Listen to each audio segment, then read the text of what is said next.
Malik Turner felt the late afternoon sun sting his eyes as he stepped out of the courthouse, loosening the knot of tension in his shoulders. Trials drained him, especially the ones no one expected him to win. The marble steps behind him echoed with quiet footsteps, but he didn't turn. Not yet. He just wanted to breathe. Then a squad car screeched to the curb. 2 officers marched toward him. The lead one, broad shoulders, square jaw, cold eyes, stopped inches from Malik's chest. Officer Briggs. Malik had seen him around the precinct before, always staring longer than necessary. Briggs' voice came low, sharp, slicing through the air. "Show me your ID. And don't fake it this time." Malik froze. "Fake it?" Briggs smirked. "I've seen your type. Flashing fake badges. Pretending to be someone important."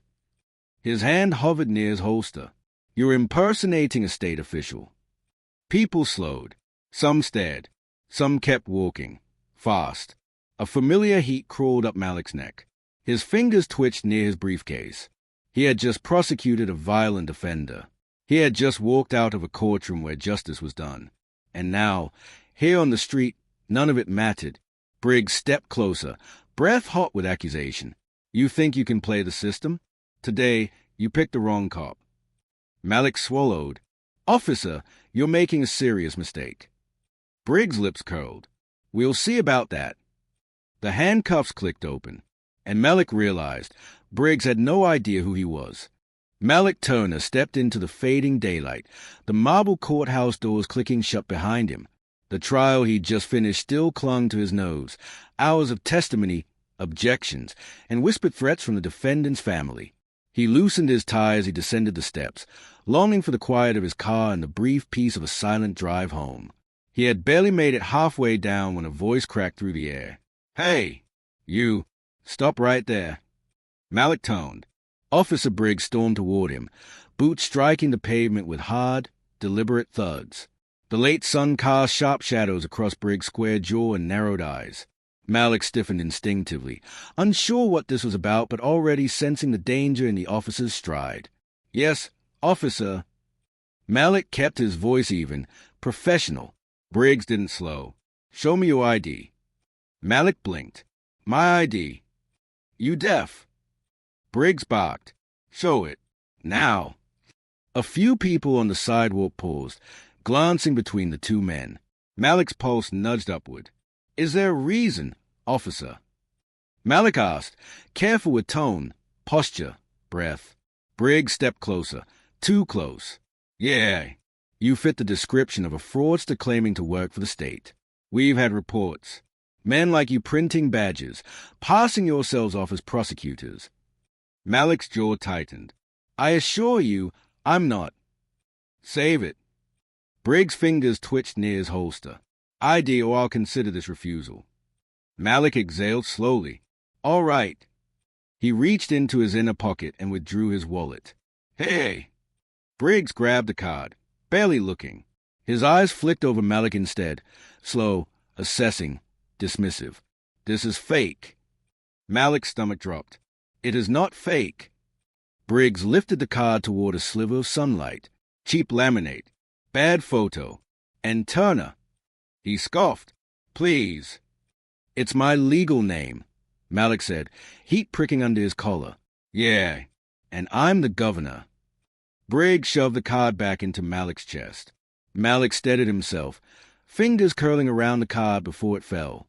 "Officer, I just walked out of that courthouse. Ask anyone inside." Not falling for it. Briggs jabbed a finger toward the briefcase at Malik's side. "Open that." Malik hesitated. "That contains confidential case documents." "So it does belong to the prosecutor's office." Briggs sneered. "Yes," Malik said, struggling to contain the rising frustration. "Because I—" "Put it on the ground." The command hit like a slap. People had fully stopped now, watching, whispering, recording. Malik swallowed hard. He lowered the briefcase with deliberate care. Officer Briggs circled him like a predator. "What's your angle? You trying to get into restricted areas? Passing yourself off as someone you're not? That how you get close to victims? Or witnesses?" Malik's breath hitched. You're accusing me of impersonating a state official. That's a serious allegation. Briggs smirked. Not if it's true. It's not. Briggs leaned in, close enough that Malik smelled the officer's coffee-stained breath. Men like you are experts at faking authority. A sharp sting of humiliation pressed itself into Malik's chest. Officer, please listen. No, Briggs stepped back and lifted his radio. Briggs to dispatch. Suspected state ID fraud. I need backup. Possible threat. No threat, Malik said firmly. No threat whatsoever. The call ignored him. The radio crackled, confirming backup was on the way. Malik's heart hammered, not from guilt, but from the familiar, suffocating clarity that this was no misunderstanding. This was recognition. This was targeting. And it wasn't new. Briggs planted his feet. Hands where I can see them. Malik raised them slowly. Officer Briggs, he said carefully, every moment you escalate this, you are making a grave mistake. Briggs' lips curled. If you were who you claimed to be, you wouldn't be so nervous. A door opened behind them. ADA Priya Shah stepped out, scanning the scene. Malik. Her voice tightened. What's happening? Briggs turned, annoyed. Step aside. I'm detaining this man. Priya stayed, stunned. Detaining? Officer, he works with me. His estate. Briggs cut in sharply. I said step aside. You're interfering. I'm not interfering, Priya snapped. That's our lead prosecutor. Briggs barked a laugh. Good try. It isn't a try. She gestured toward Malik. That's Malik Turner, State Organized Crime Division. Briggs rolled his eyes. Lady, you being duped. Priya's face flushed with disbelief. Are you insane? I walked out of the courtroom with him hours ago. Then you're part of it, Briggs said. Fake associates help fake prosecutors. Priya's voice shook. You can't possibly believe that. Watch me. Malik's chest rose and fell with slow disbelief. Officer, listen to her. Please. His voice was steady, but his palms sweated. Briggs stepped toward him again. I don't listen to criminals. Malik flinched at the word. Sirens approached. Back up, Priya whispered urgently. Don't move, Malik. I'm calling Helen. Briggs pointed at Malik's chest. Turn around. Officer. Turn. Around. Malik's breath stalled. The world shrank to one impossible, humiliating command. Briggs' hand hovered at his cuffs. Hands behind your back, he said. Malik closed his eyes and obeyed. Backup arrived fast. 2 squad cars sliding to the curb, lights spinning red and blue across the courthouse facade. The sudden sirens throbbed through Malik's ribs like a warning drum. He stood frozen on the sidewalk, hand behind his back, Officer Briggs gripping his wrist just tight enough to send a message.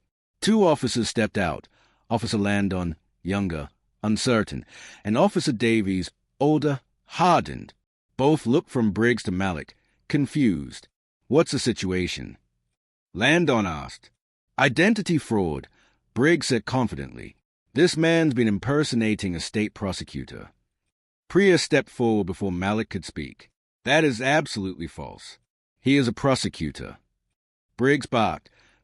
Step back. Landon blinked at Malik, studying his face. Wait. I've seen you before. Briggs snapped. No, you haven't. I think I have, Landon insisted. District briefing 2 weeks ago. You presented the... Briggs shot him a glare so sharp it cut the sentence in half. You're mistaken. Priya threw her hands up. Are you hearing this? Officer Landon just said. Davies held up a palm. Let's keep this orderly.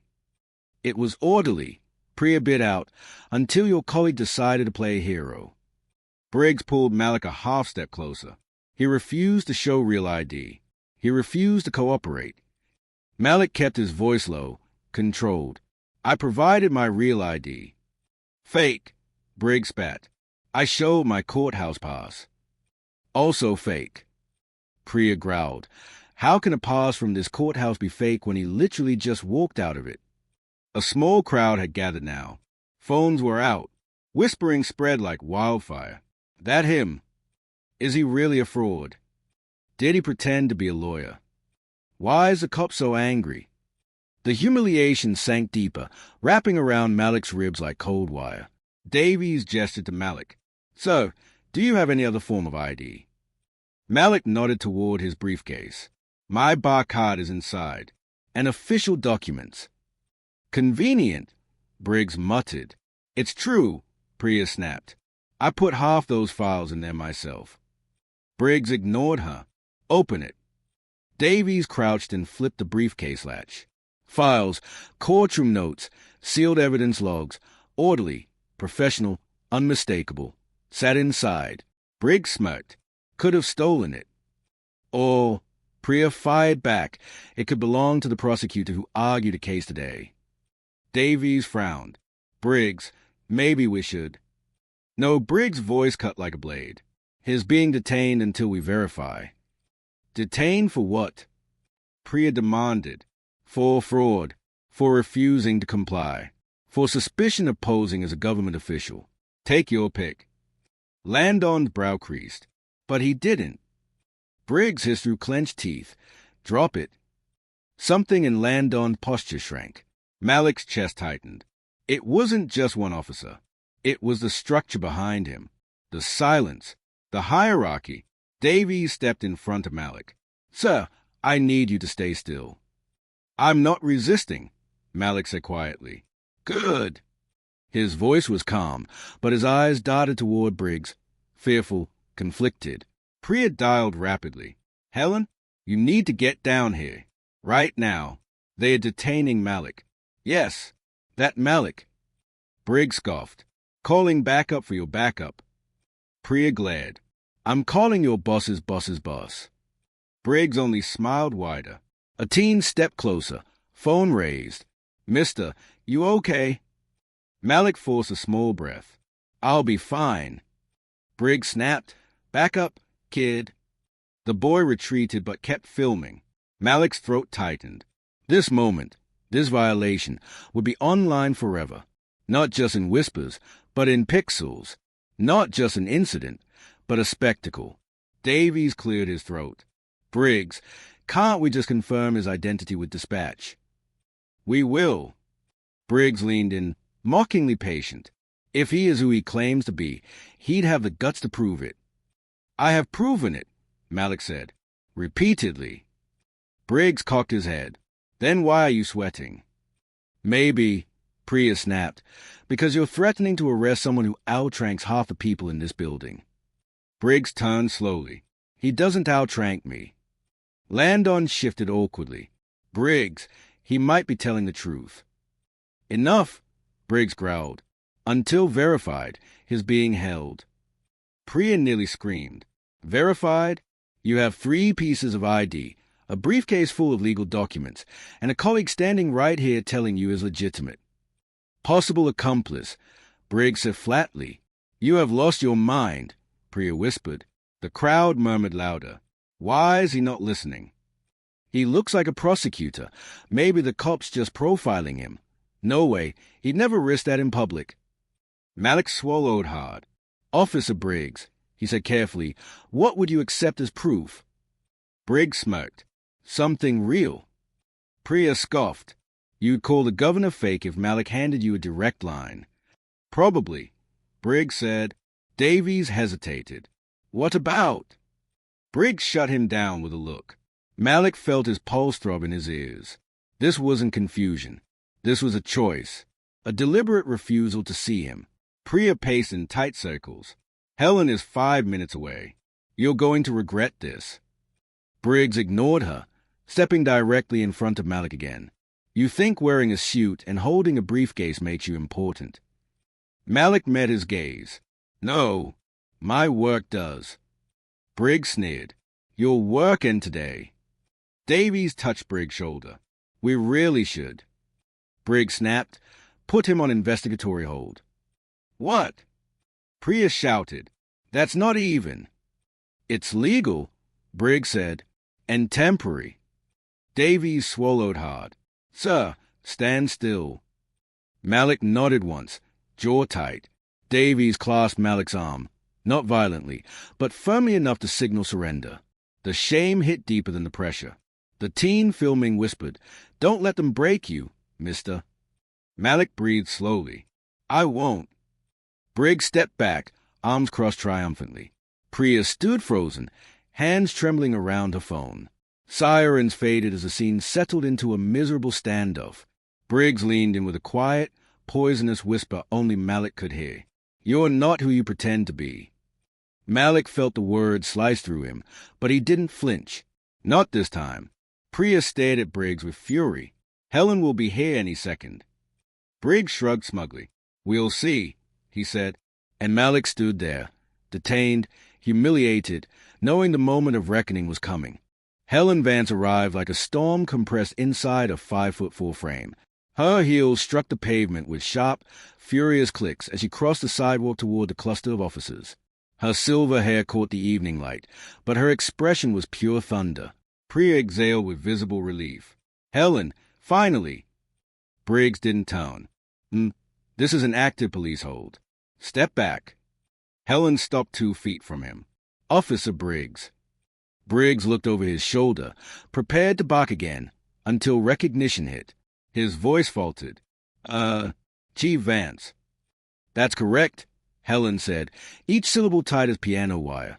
"Why is my lead prosecutor standing on a sidewalk, detained, surrounded by your officers?" Briggs swallowed. His impersonating a state official. Priya almost laughed in disbelief. "Oh my God." Helen stepped closer. "Impersonating." Her voice dropped to a venomous whisper. "Did you bother verifying his name?" Briggs stiffened. "I have reasonable suspicion." "No, you have bias," Helen snapped. Davies looked away. Landon's guilt was written across his face like a confession. Helen turned to Malik. "Are you all right?" "I'm fine," Malik said, though his voice betrayed how hollow he felt inside. Helen faced Briggs again. "Remove those cuffs. Now." "His being held until." "Now." Briggs hesitated. A muscle twitched in his jaw. But even he wasn't foolish enough to directly defy the chief prosecutor. He nodded at Davies. Davies released Malik's arm. Malik flexed his fingers, blood rushing back painfully. Helen stepped between them like a shield. "Officer, do you realize who you detained?" Briggs crossed his arms. "A man with fake credentials." Priya exploded. "He has 3 forms of ID." "All fake," Briggs insisted. Helen let out a slow breath, the kind people take right before they unleash hell. "His name," she said carefully, "is Malik Turner." Briggs shrugged. "Doesn't mean anything to me." Helen's eyes narrowed. "He is the state's chief prosecutor for organized crime." Silence detonated through the crowd. The teenager recording whispered, "Yo, what?" Landon's eyes widened. Davies muttered something under his breath. Several bystanders gasped. Briggs blinked once, twice. His confidence flickered, but only for a moment. Anyone can say they're important. Priya threw her hands in the air. "Are you serious?" Helen stepped directly into Briggs' personal space. "You detain a high-ranking state official on camera, without cause, after refusing to examine valid ID, and after being told repeatedly who he was." Briggs' nostrils flared. He acted suspicious. He walked out of a courthouse. Priya shouted. Briggs refused to look at Malik. Men like him pretend all the time. Malik felt something inside him fracture. The words weren't new, but spoken in public, after the trial he had just fought, after the justice he had tried to bring. That was a different kind of wound. Helen straightened. "Officer Briggs, I need your badge number and body cam footage. Immediately." Briggs snorted. "I didn't activate my camera. Situation escalated too quickly." Helen went stone still. "How convenient." "It happens," Briggs said. "Yes," Helen replied, "to officers who don't want accountability." Davies cleared his throat.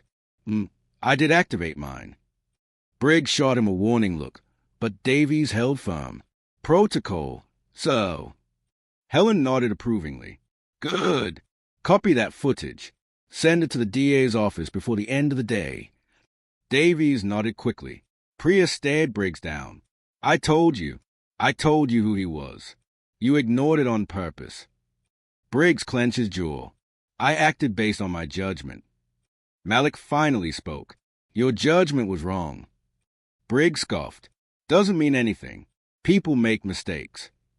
Helen said, this wasn't a mistake. This was a choice.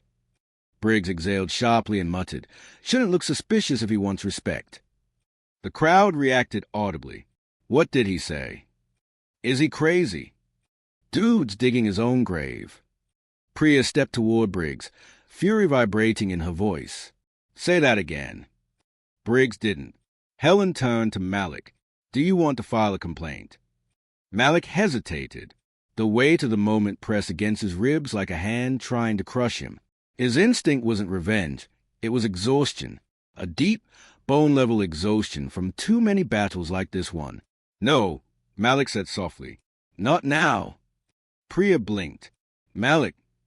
He shook his head. I don't have the energy for another fight. Helen's expression softened, but didn't fade from its underlying rage. You shouldn't have to carry that alone. Malik looked away. The humiliation still burned under his skin. Helen turned to Briggs. You should pray this footage exonerates you. Briggs lifted his chin. I have nothing to hide. Priya scoffed. Accept your prejudice. Briggs finally looked at Malik. For the first time in the entire encounter, his eyes showed something resembling uncertainty. But it wasn't remorse. It was annoyance. At being challenged. At being exposed. At the crowd watching. Malik inhaled slowly.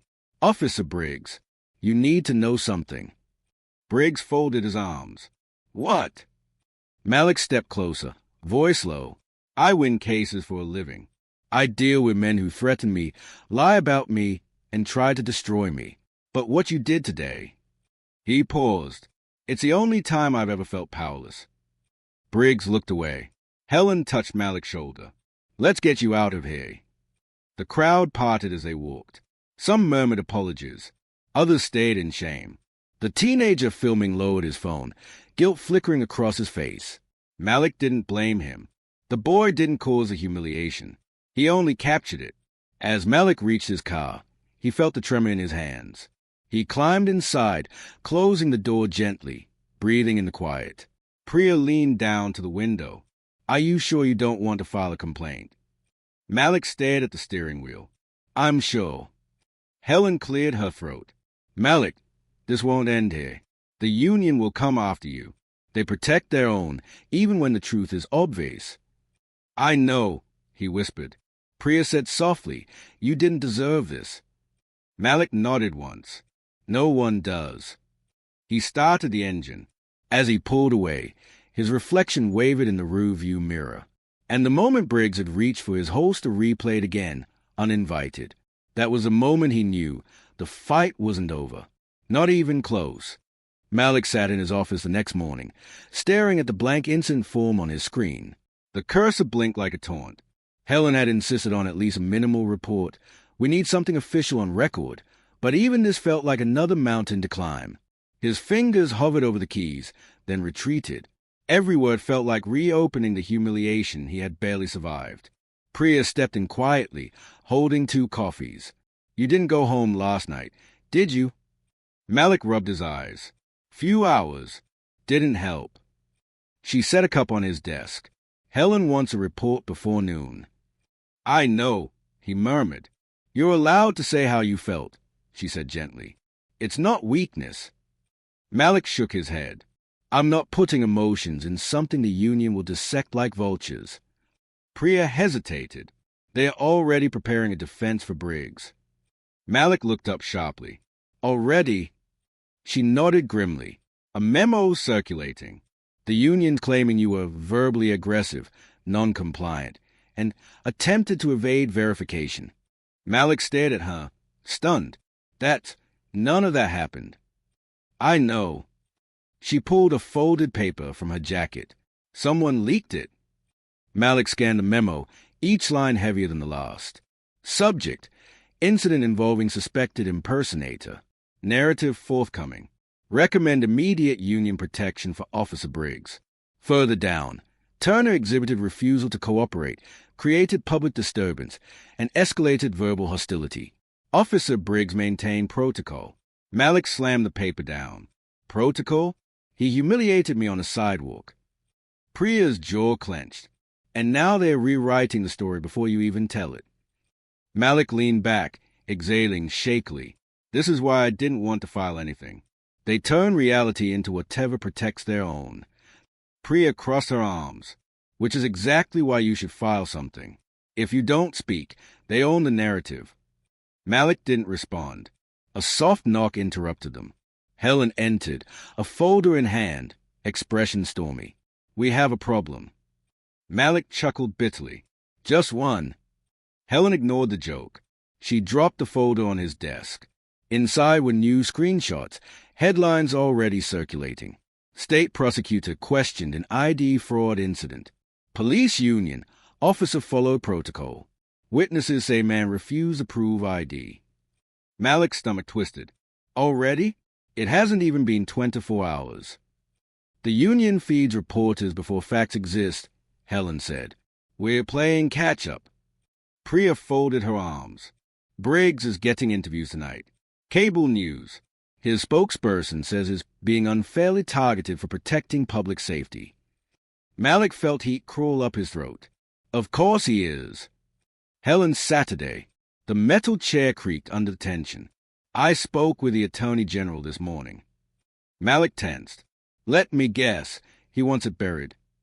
Helen nodded reluctantly. He's nervous about a public scandal. He said, and I quote, let's not make this bigger than it needs to be. Priya rolled her eyes. Translation, he doesn't want to anger the union. Helen continued. He advised minimal media engagement and warned that stirring this could harm departmental cooperation. Malik covered his face with both hands. So the man who oversees law enforcement wants me silent. It's politics, Helen said quietly. Ugly, predictable politics. Malik lowered his hands. I'm tired of being someone's problem to manage. Helen's voice softened. You're not the problem. The system is. Silence settled. Heavy, uncomfortable. Priya broke it. You know what scares them? Not your anger. Your competence. A black man in power terrifies people like Briggs. Malik didn't argue. He felt it yesterday. Felt it now. Felt it his whole life. Helen cleared her throat. There's more. Malik braced himself. Go on. One of my contacts in internal affairs sent a warning. She unfolded a note. Expect count complaints designed to undermine Malik Turner's credibility. Priya stiffened. They are going to attack him. They already are, Helen said. The union is coordinating statements. They want to paint Malik as unstable and insubordinate. Unstable? Malik scoffed. I barely raised my voice. Helen nodded, which is why their narrative works. They rely on public assumptions about who you are. A hollow ache bloomed in Malik's chest. No matter what I do, they'll always twist it. Priya touched his arm. True, but that's why you're dangerous to them. Malik stood, pacing. I just want to do my job.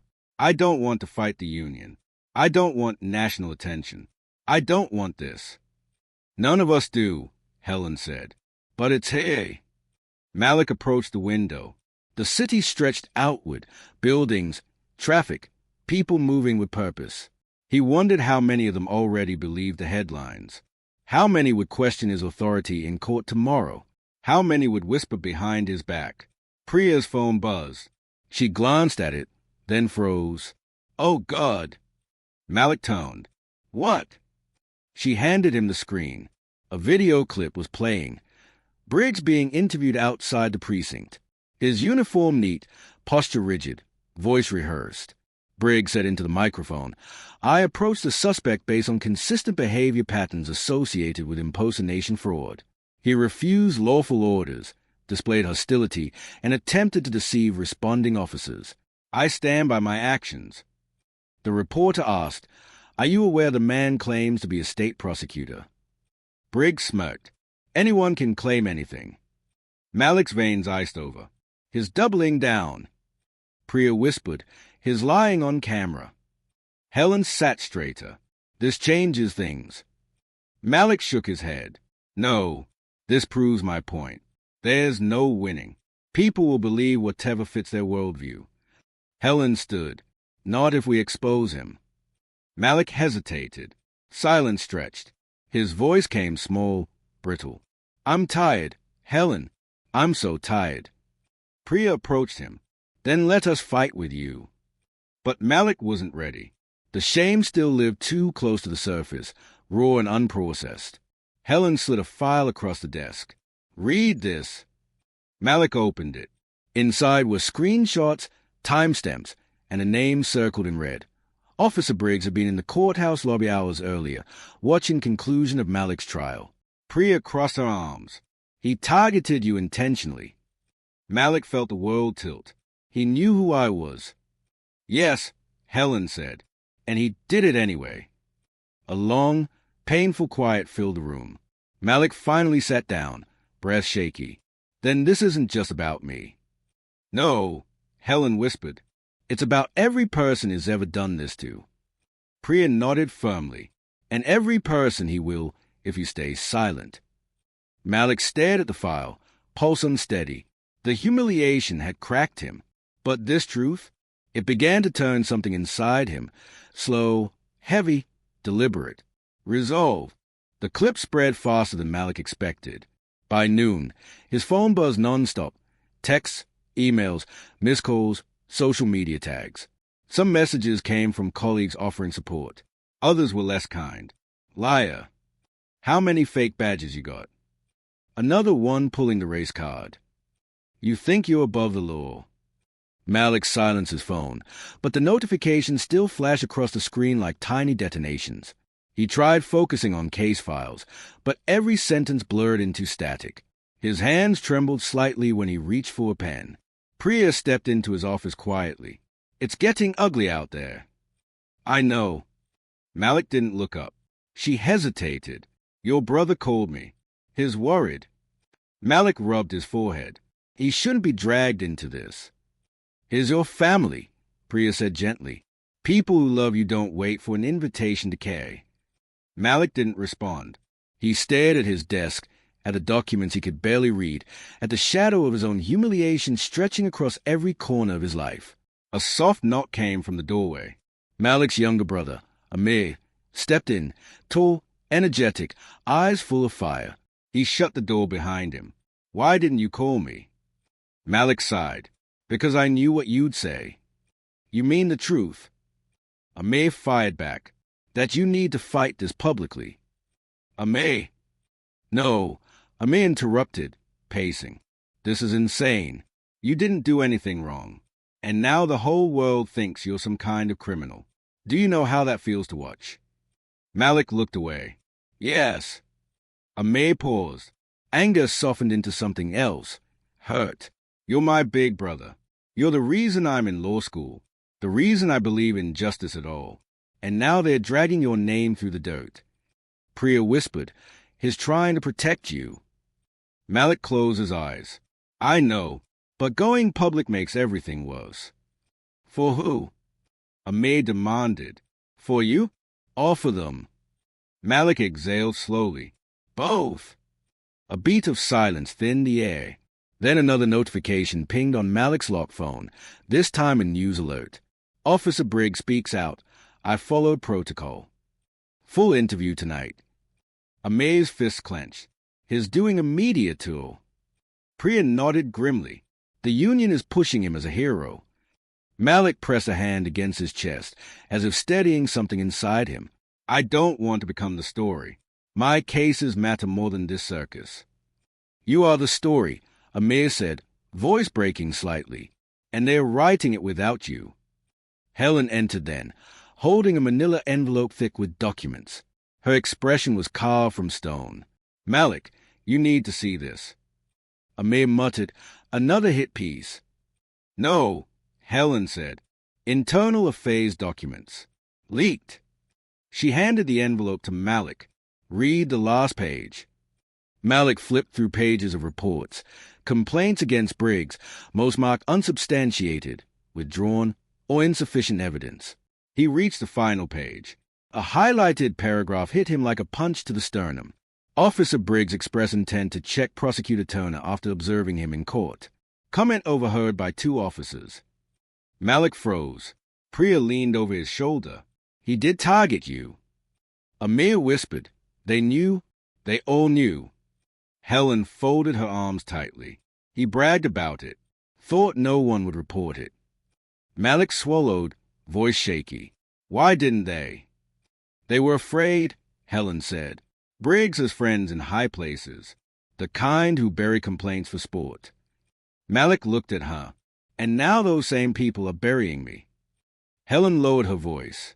Not if you fight back. Malik shook his head. I didn't sign up for political warfare. I signed up for justice. Amir shot back. And what do you call this? Malik didn't answer.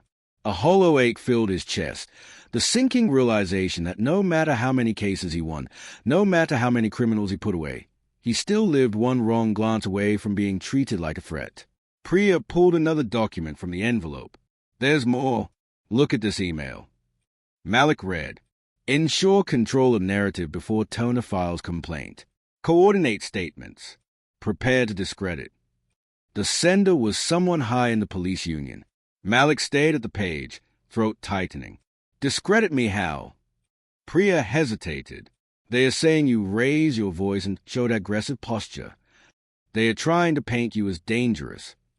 Malik laughed bitterly. I didn't even move. Doesn't matter, Helen said. They are using stereotypes as evidence. That sentence, sharp, cruel, familiar, lodged itself deep inside Malik's chest. He sat heavily in his chair. Everything I built, every case I fought, everything I've sacrificed, reduced to a narrative they crafted in 24 hours. Priya knelt beside him. That's why you can't let them win. I don't want a war, Malik whispered. I want peace. I want my life back. Helen spoke softly. Peace doesn't come from silence. It comes from truth. Amir placed a hand on Malik's shoulder. Bro, this isn't just about you. It's about every black man who's been humiliated and dismissed and told they're lying about their own pain. Malik's eyes pricked. I don't want to carry that weight. You already are, Amir said. You just didn't choose it. The room fell silent.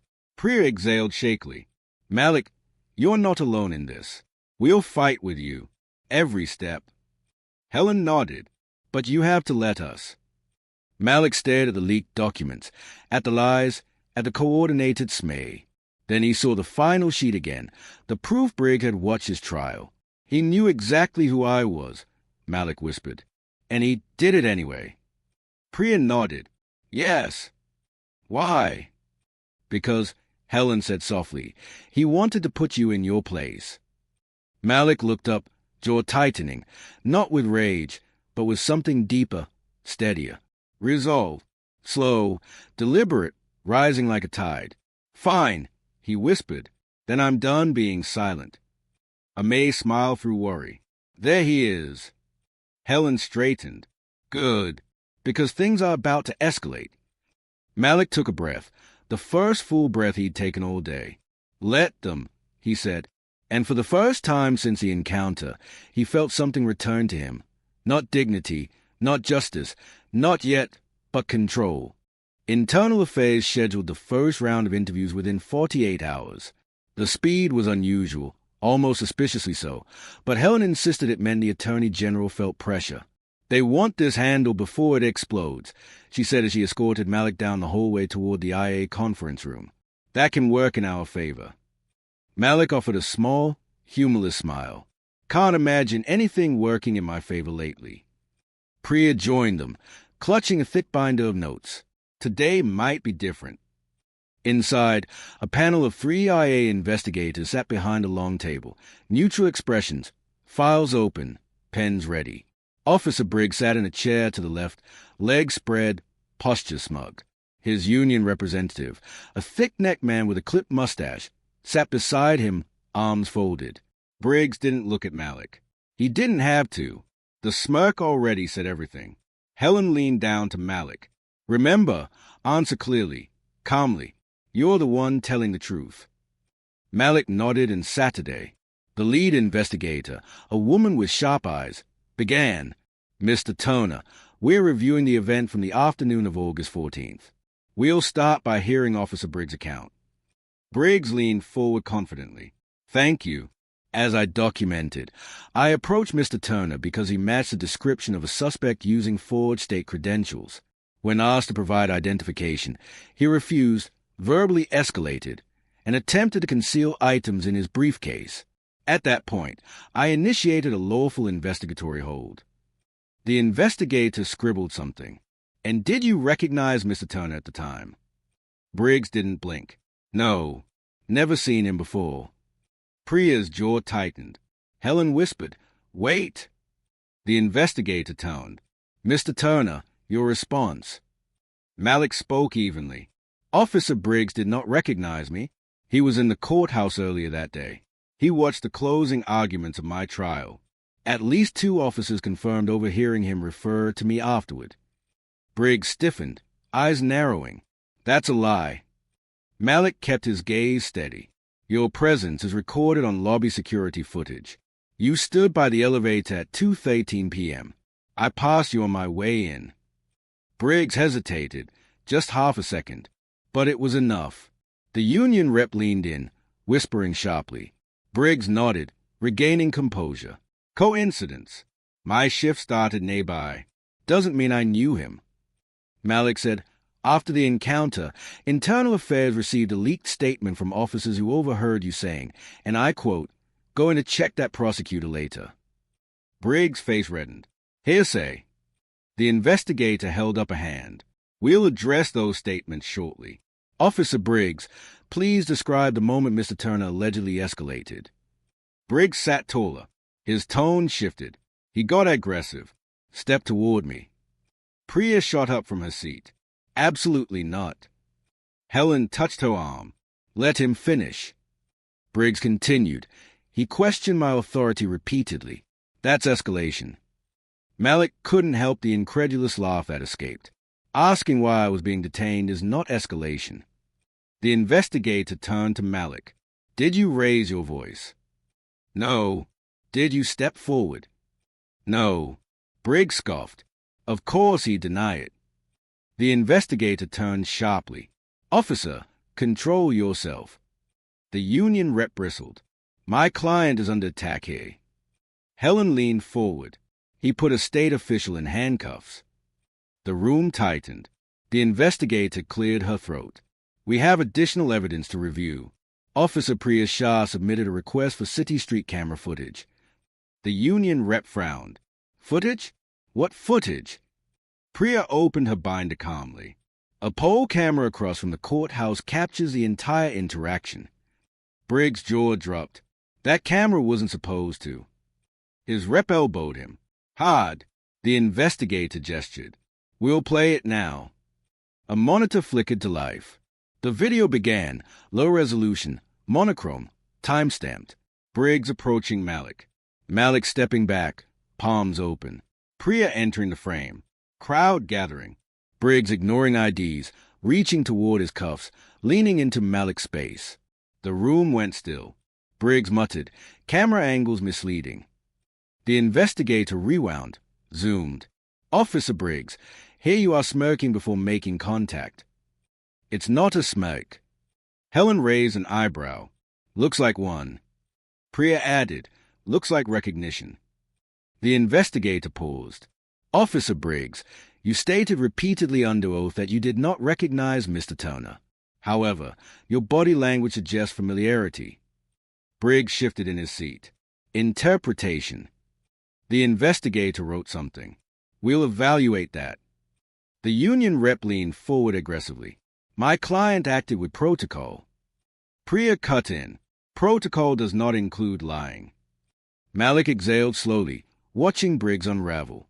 Not completely, but cracks were forming. The investigator closed the folder. We will also investigate the alleged coordinated attempt to influence public narrative. Briggs flinched. What attempt? Priya slid a printout across the table. This memo. The union rep snatched it, skimming the lines. His face darkened. This isn't proof. Helen replied, "It's enough to ask questions." The investigator nodded. "We will follow up." Briggs suddenly stood, chair screeching. "This is a witch hunt. He's twisting everything to ruin me." Malik didn't stand, didn't flinch. He simply said, "I told the truth. That's all." The investigator raised a hand. "Officer Briggs, sit down." Briggs didn't move. "Sit," she repeated. He reluctantly obeyed, breath ragged. The union rep whispered, "You're losing control." Helen exhaled slowly. "We're done here. For now." As they gathered their things, the investigator added, "We will schedule follow-up interviews. And Officer Briggs, your badge and weapon will remain with your supervisor pending review." Briggs snapped his head up. "What?" "Suspension of field duties," she said calmly. "Standard while we verify evidence." Briggs looked like he might explode. Priya looked satisfied. Helen looked relieved. Malik looked tired. But for the first time since the incident, he felt the slightest shift, a rebalancing, a crack in the blue wall, a glimmer of consequences. Not victory, not closure, but movement. The first tiny fracture in the armor that had protected Briggs for years. The fallout began quietly, subtle shifts in posture, uncertain glances, whispered conversations that stopped when Malik entered the room. Officers who once strode confidently through hallways now passed by Briggs without acknowledging him. A fracture had formed, thin as a hairline crack yet undeniable. Helen noticed it first. As she and Malik walked toward the courthouse one morning, she murmured, "Watch them today. They are nervous." "Nervous about what?" Malik asked. "About being associated with him." Inside, two officers gave Malik small, almost apologetic nods. That had never happened before. Priya caught up with him, holding a notepad. "I spoke with Officer Landon this morning." Malik stiffened. "And?" "He feels guilty," Priya said. "He knew the truth but didn't speak up." "Guilt doesn't erase what he allowed." Malik's voice was sharper than he intended. Priya softened. "I know, but is willing to testify." Malik blinked. "Testify how?" "Is ready to say Briggs recognized you, that he overheard things he didn't report." Helen looked impressed. "That's significant." "It is," Priya agreed, "but is scared, really scared." "Of Briggs?" Malik asked. "Of everyone protecting Briggs," she replied. Helen added quietly, "That protection is shrinking." Before Malik could respond, they turned a corner and froze. Briggs stood near the elevators, union representative at his side, talking in a low, agitated voice. When he saw Malik, his expression hardened. Malik continued walking, refusing to break stride. Briggs stepped into his path. "Hope you're happy." Helen's voice turned to steel. "Step aside, Officer Briggs." Briggs ignored her. His eyes bored into Malik. "You just had to twist things. You couldn't let it go." Malik stayed calm. "I told the truth. The evidence supports it." Briggs sneered.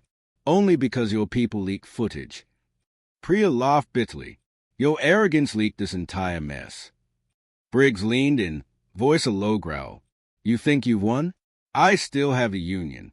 I still have support." Malik said nothing. He didn't have to. The union rep pulled Briggs' sleeve and whispered urgently, "Stop talking." Briggs jerked his arm free. "No, he needs to hear this." He pointed a finger at Malik. "Men like you think you can rewrite what happened. But I know the truth." Malik finally spoke. "So do I."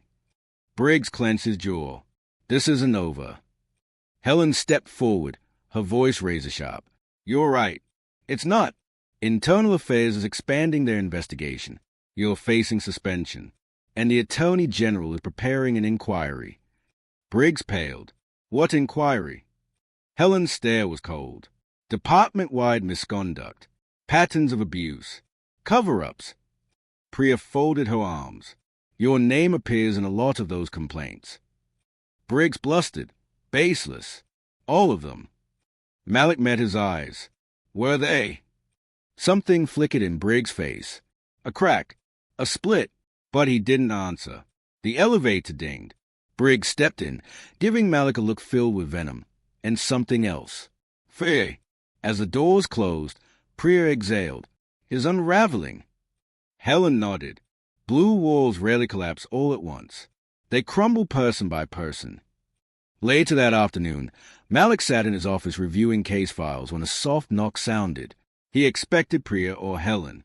Instead, Officer Landon stepped in, nervous, twisting his cap in his hands. Mr. Turner. Malik sat straighter. Come in. Landon did, closing the door carefully. He looked pale. I wanted to apologize. Malik waited. He wasn't going to make this easy. Landon swallowed. That day, I knew who you were. I recognized you. I should have spoken up. Yes, Malik said softly. You should have. I was scared, Landon said, voice trembling. Briggs, he has a reputation. People who cross him lose backup on calls. Get reassigned to bad districts. I didn't want that. Malik understood the fear. It didn't excuse the silence, but it explained it. What made you come forward now? Malik asked. Landon hesitated. I watched the footage, realized the narrative we were told doesn't match reality, and I couldn't sleep knowing you were suffering because I stayed quiet. Priya entered behind him, silent witness. Landon continued, I'm willing to testify that Briggs lied, and that he recognized you, and that he bragged about putting you in your place. Malik inhaled slowly. Thank you. Your testimony matters. Landon nodded shakily. I just want to do the right thing. After he left, Priya sat in the chair opposite Malik, his scared out of his mind. Malik nodded. Courage doesn't always look like shouting. Sometimes it looks like shaking while telling the truth. Priya smiled faintly. You're better at this than you think. Before Malik could respond, a text pinged on Priya's phone. She read it, eyes widening. Malik, you need to see this. She handed her phone to him. A video, grainy, but unmistakable. Briggs in the parking lot, cornering Priya, shouting at her, threatening her career, saying she'd regret taking the wrong side. Malik froze. When was this? Last night, Priya said quietly. I didn't want to make it about me. Helen appeared in the doorway, breathless. I just saw it. Priya, are you all right? I'm fine, Priya said. No, you're not, Helen replied. He tried to intimidate you. That's witness tampering. Malik's stomach twisted. He's getting desperate. Helen nodded. Desperate men make mistakes. And he just made a big one. That evening, news broke. Confidential footage leaked. Officer Briggs caught threatening prosecutor. Social media erupted. Comment sections flipped. Support shifted. The blue wall wasn't just cracking, it was breaking. The Attorney General held a press conference the next morning. His tone was uncharacteristically stern. We are launching a formal inquiry into patterns of misconduct within the precinct. No officers above accountability. Briggs was suspended, publicly this time, without pay. Cameras captured him leaving the building, face twisted in rage. And Malik watched it all, feeling a strange mixture of justice and sorrow. Priya turned to him quietly. How does it feel? Malik exhaled. Like something is ending. Helen added, and something else is beginning. But Malik wasn't celebrating. Not yet. He knew the cost wasn't over. Not for Briggs. Not for him. Not for anyone caught in the system's gears. All he could do was brace himself. For the reckoning to come. Malik didn't sleep the night Briggs was suspended. He sat in his living room. Lights dim, the city glowing faintly through the blinds. The world now knew the truth, or enough of it, but justice didn't feel triumphant. It felt heavy, exhausting, like a storm that left debris everywhere except the place you most needed it cleared. His phone vibrated steadily, journalists, distant relatives, strangers sending messages of solidarity, and a few of venom. He ignored them all. At dawn, Malik finally stood, joint stiff, and drove to his mother's house. She opened the door before he knocked. Baby, she whispered, pulling him into her arms. Malik didn't realize how starved he was for that embrace until his throat closed. Inside, she sat him at the kitchen table, set tea before him, and waited. He exhaled. "It's been a week." "I've seen the news," she said softly. "All of it." Malik stared into the steam rising from his cup. "I never asked for this, Mom. I never wanted to be anyone's symbol." She touched his hand. "You didn't choose the fight. The fight chose you." He shook his head. "I'm tired of fighting." "You always were," she said, smiling sadly. "Even as a boy. You'd bottle everything inside until you felt like you might crack." Malik swallowed. "Maybe I finally have." "No," she said firmly. "You bent, but you did not break." Silence settled between them, warm but fragile. His mother continued. "This man targeted you because he saw your power, even when you didn't." Malik looked up. "But what good is that power if it can be stripped away in seconds? If one officer can reduce me to a suspect simply because he decides to?" His mother's voice was soft but unwavering. "Power isn't what they give you, Malik. It's what they can't take away." Malik let the words sink in. She squeezed his hand. "You stood your ground. That matters, even if it hurts." He nodded slowly. After an hour, Malik said goodbye and drove to the office. Helen and Priya were waiting. Helen approached first. "You okay?" she asked gently. Malik shrugged. "Trying to be." Priya gave a sympathetic smile. "We've got an update from Internal Affairs. Briggs is officially facing charges for falsifying records and intimidation." Malik felt a strange tightening in his chest. Not satisfaction, something closer to grief. "I never wanted his life destroyed." Priya softened. "He destroyed parts of yours." "I know," he whispered. "I just can't help thinking about everyone he's done this to. Everyone who didn't have video, or a team, or rank." Helen placed a hand on his shoulder. "That's why you have to see this through." They walked to the conference room where a stack of supportive letters awaited. Defendants he had helped, families he protected, community members thanking him for speaking up. Malik read a few, then stopped. The words blurred. Each letter felt like a weight pressing harder into his chest, not because they were unkind, but because they were too kind. Priya noticed. "You don't have to read them all today." "I don't know who they think I am," Malik whispered. "I'm not a hero. I'm just surviving." Helen Saturday, surviving is sometimes the bravest form of resistance. Malik rubbed his eyes. "This whole thing has made me question everything. My wake, my purpose, what safety even means." Priya said softly, "You're human, Malik, not unbreakable." He let out a breath. "It doesn't feel like enough." "Then let it be enough for today," Helen replied. "We'll take tomorrow when it comes."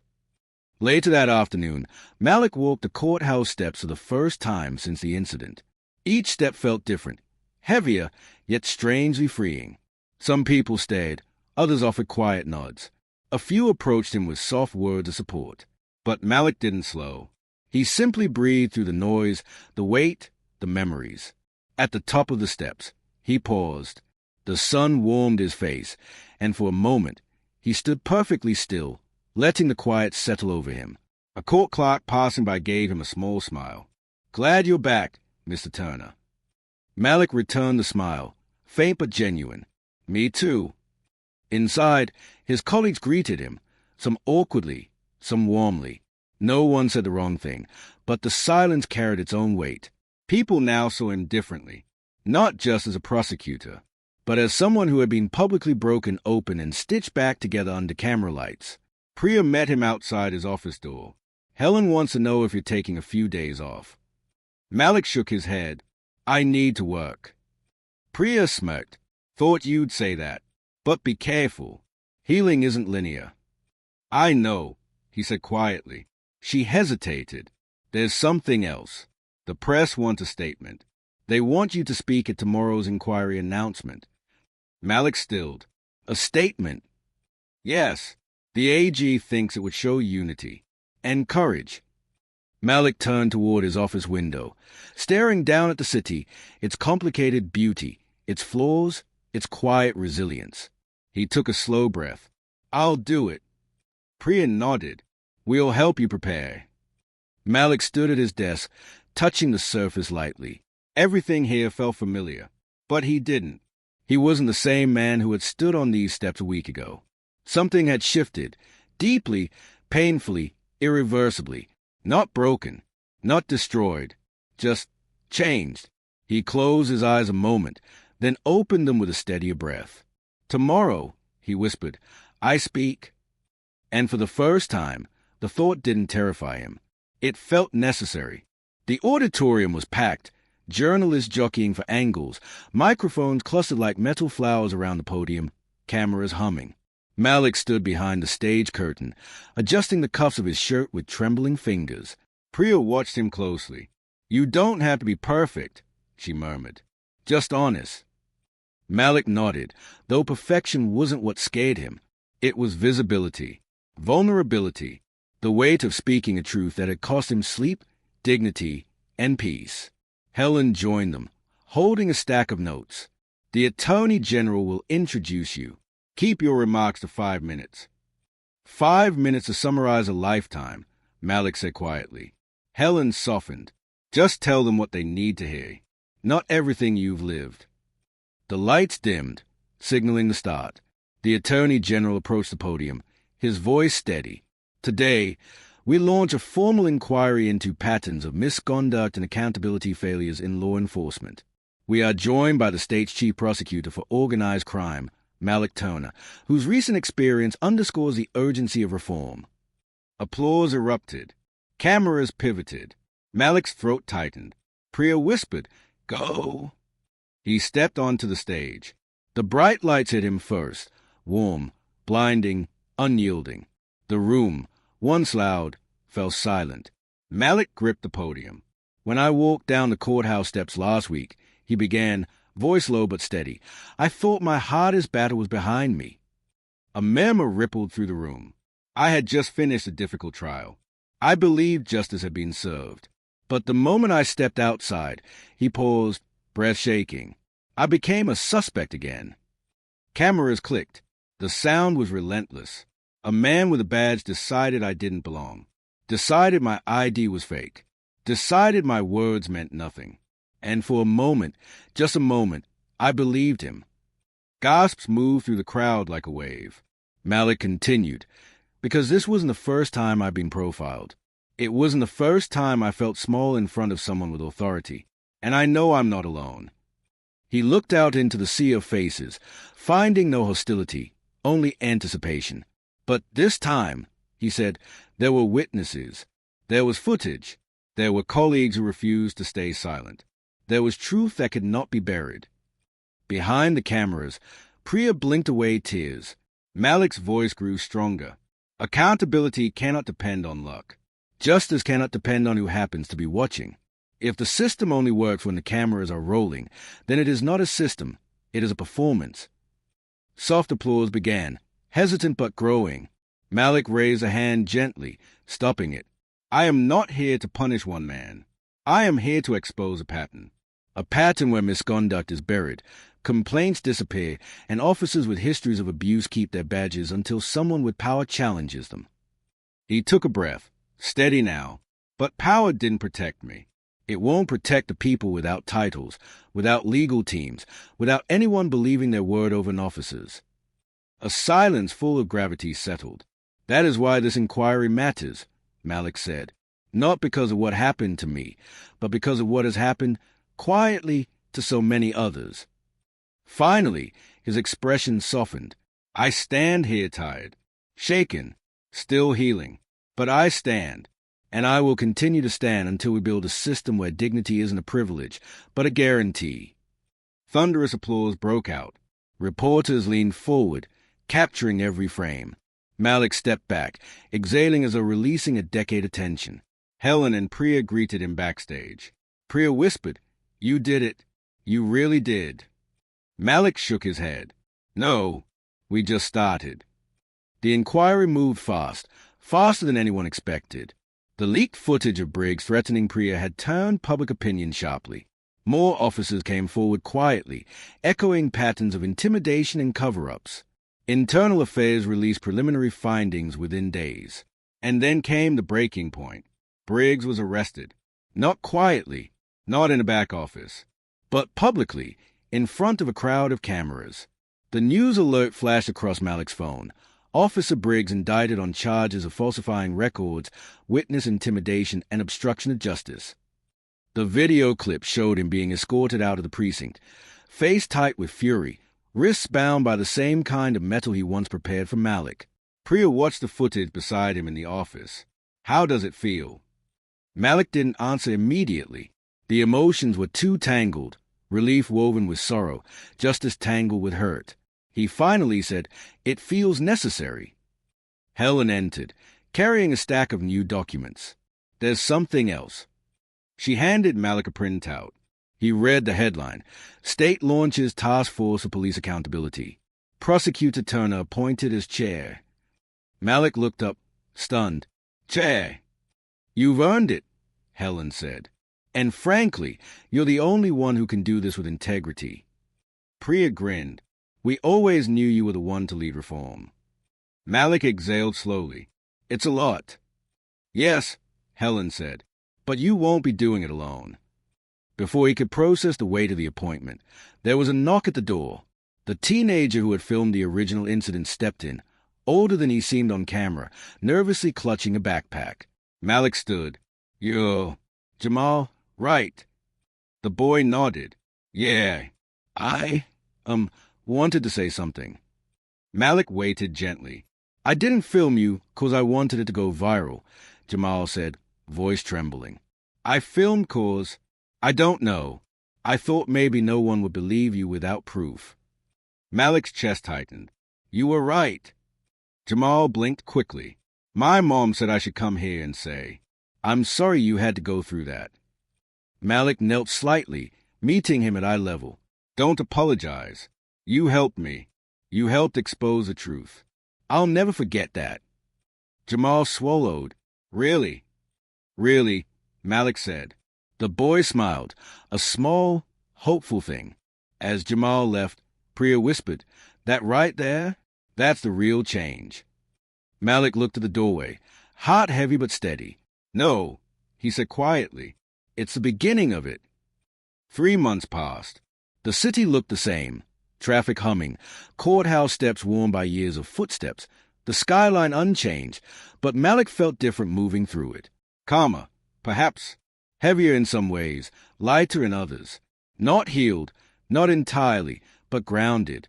His new office of the statewide accountability task force overlooked the river. It wasn't glamorous, just a converted floor in a government building, but it was filled with purpose. Stacks of reports, community complaints, policy drafts, and interview transcripts covered the desks. Priya served as deputy counsel. Helen acted as senior advisor. The team was small but fierce. On a quiet morning, Malik reviewed bodycam audit proposals when a maid burst into the office, wearing a suit that still carried graduation crease lines. "Guess who just passed the bar?" A maid grinned.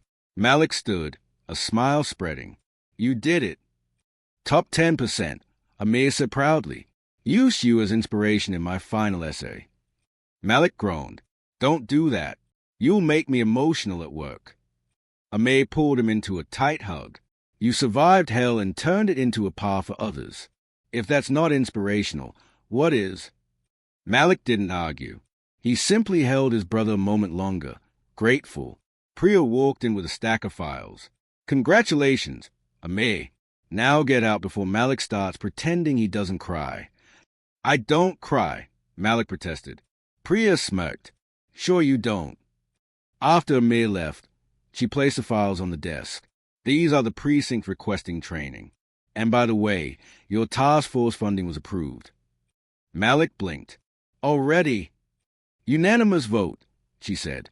"Turns out your speech made legislators feel things." He chuckled softly. About time someone did. Later that week, Helen invited Malik to lunch at a cafe near the courthouse. She raised her cup. "To surviving." He tapped his mug against hers. "To moving forward." Helen studied him carefully. "You seem steadier." "I'm trying," Malik said. "Some days feel normal again. Others, not so much." "That's how healing works," Helen replied. "But I'm proud of you, Malik. You didn't just endure. You changed the system. Malik shook his head gently. I didn't change the system. I forced it to look at itself. Helen smiled. Sometimes that's harder. As they walked out, someone from across the street called, Mr. Turner. Malik turned. A woman waved, her daughter beside her. Thank you for what you're doing. For all of us. Malik smiled, humbled. Thank you. Helen nudged him. See? Change leaves echoes. That afternoon, Malik returned to the courthouse, the place where everything had begun and unraveled. He didn't need to be there for work. He went because he needed to reclaim the space that had been stained by humiliation. He climbed the steps slowly, feeling each rise beneath his feet. The air was warm, but a breeze moved between the pillars like a gentle reminder that time had passed. As he reached the landing, a security guard nodded respectfully. Good to see you back, so. Malik nodded. Good to be here. He stood for a moment, looking over the plaza where everything had happened. The accusations, the crowd, the humiliation, the moment his world tilted. For the first time, the memory didn't choke him.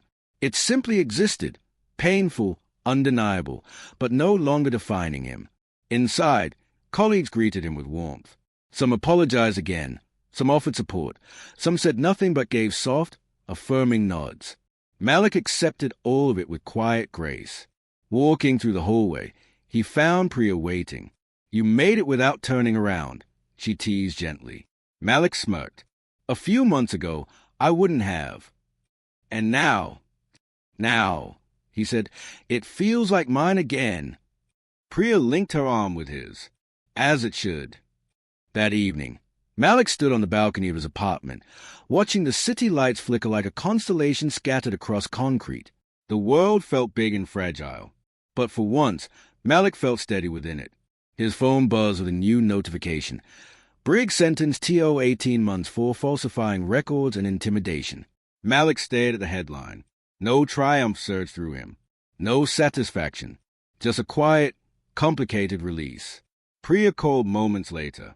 You saw the news? Yes. You okay? I don't know, he admitted, but I'm breathing easier. That's enough for tonight, she said. He nodded, even though she couldn't see him. Good night, Priya. Good night, Malik. As he hung up, he closed his eyes. The wind brushed against him, warm and gentle. Memories of the incident flickered, not gone, but distant, like scenes from a film he no longer lived inside. He wasn't naive. Racism didn't disappear because one officer was held accountable. Systems didn't transform overnight. But Malik had helped carve a crack in a wall many believed unbreakable. And cracks let light through. He walked back inside, ready to draft new guidelines for the task force, ready to face tomorrow, not because he felt invincible, but because he felt something better. Capable, worthy, unafraid of being seen. As he sat at his desk, he whispered to no one in particular, "We're not done yet." And he smiled, a small, steady smile, the kind that comes from surviving the fire and choosing, finally, to rebuild.